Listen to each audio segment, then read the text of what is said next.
اس لیے اللہ کے نبی صلی اللہ علیہ وسلم نے ایک مرتبہ صحابہ سے پوچھا بتاؤ کنگال کون ہے؟ کہا کنگال وہ ہے جس کے پاس روپیہ پیسہ نہ ہو۔ صحابہ نے جو عام اصطلاح کے مطابق بات ہوتی ہے جواب دیا، فرمایا کنگال وہ نہیں ہے، کنگال میرا وہ امتی ہے جو بہت سی نیکیاں لے کر آئے گا، بہت سی نمازیں پڑھی، بہت سے ذکر کیے، بہت سی تلاوتیں کی،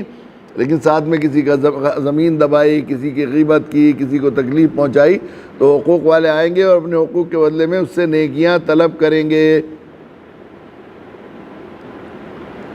اور جو نیکیاں جب حق رہ جائیں گے، باقی یہ ساری نیکیاں ختم ہو جائیں گی، تو حقوق والوں کے گناہ اس کے ذمہ ڈالے جائیں گے، یہاں تک کہ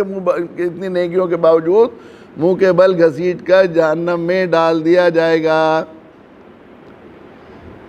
تو ہوش مند عقل مند وہ ہے جو مرنے کے بعد کی زندگی کی فکر کرے، وہاں کے لیے جیے، وہاں کے لیے کمائے، اور وہاں کے لیے جی رہا ہے نہیں تو اس کی پہچان یہ ہے، ایک بڑی ترازو یہ ہے کہ آدمی حقوق ادا کرنے کے سلسلے میں حساس ہو اور فکر مند ہو۔ کسی کا حق میرے ذمے نہ رہے، میرے ذمے جو فرض ہیں وہ دوسروں کے حقوق ہیں، میرے جو فرائض ہیں وہ دوسروں کے حقوق ہیں، میں اپنے فرائض کے سلسلے میں حساس ہوں، لیکن ہم میں سے ہر ایک کا پوری زندگی کا رخ بتا رہا ہے، محور بتا رہا ہے کہ ہم میں سے ہر ایک کو اس کی فکر ہے اور اس کی شکایت ہے کہ میرا حق نہیں ملتا۔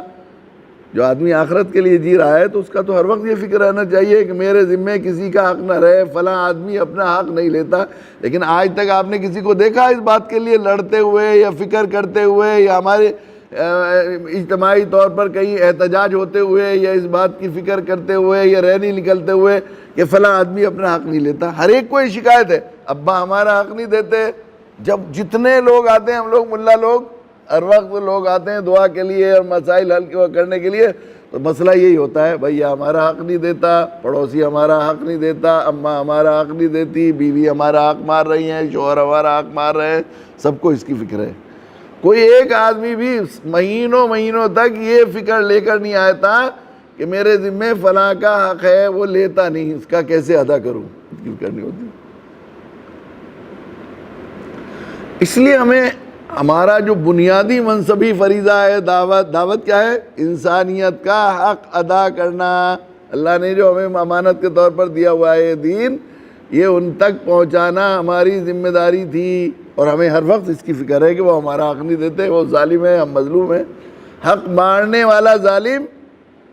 اور حق جس کا مارا جائے وہ مظلوم ہے۔ ہمارے پاس یہ اجتماعی طور پر دین کی شکل میں اللہ تعالیٰ نے حق دیا ہے،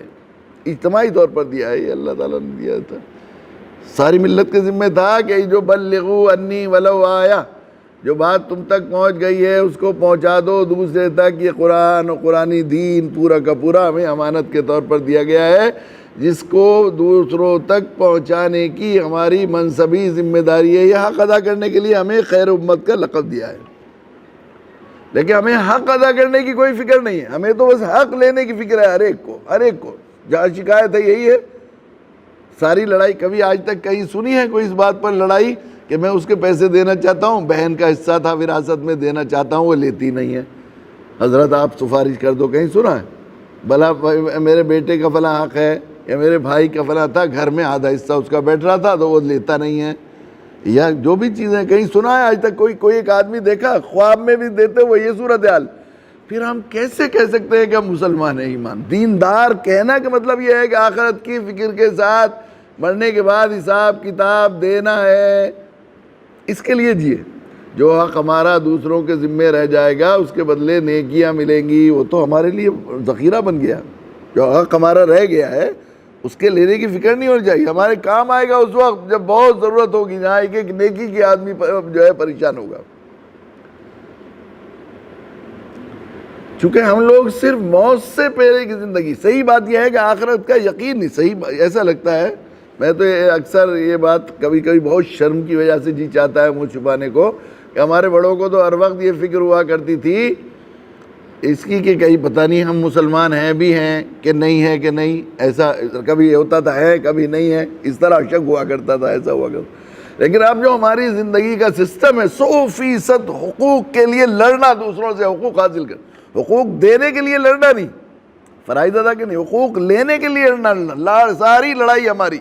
اور ساری زندگی کی تگ و دو اور ہمارا محور ہر وقت کی دھن اور فکر اس کی ہے کہ مجھے حق نہیں ملا کسی، اس کی فکر ہے۔ یہ فکر بتا رہی ہے ہمیں کہ ہمیں شاید اور بے احتیاطی زندگی کی،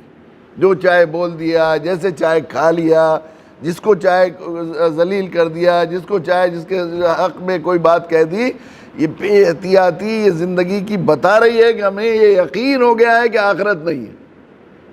آخرت کے نہ ہونے پر ہمارا ایمان ہے، ایسا لگتا ہے، بالکل صورتحال ہی ہو گئی۔ اکثر ہم دیکھتے ہیں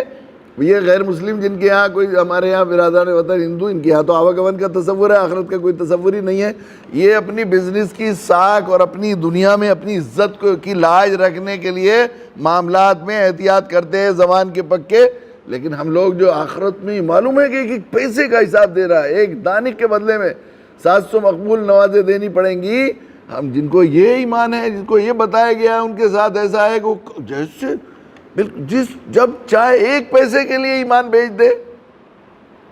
فکر ہی نہیں ہے کہ ہمیں جانا ہے۔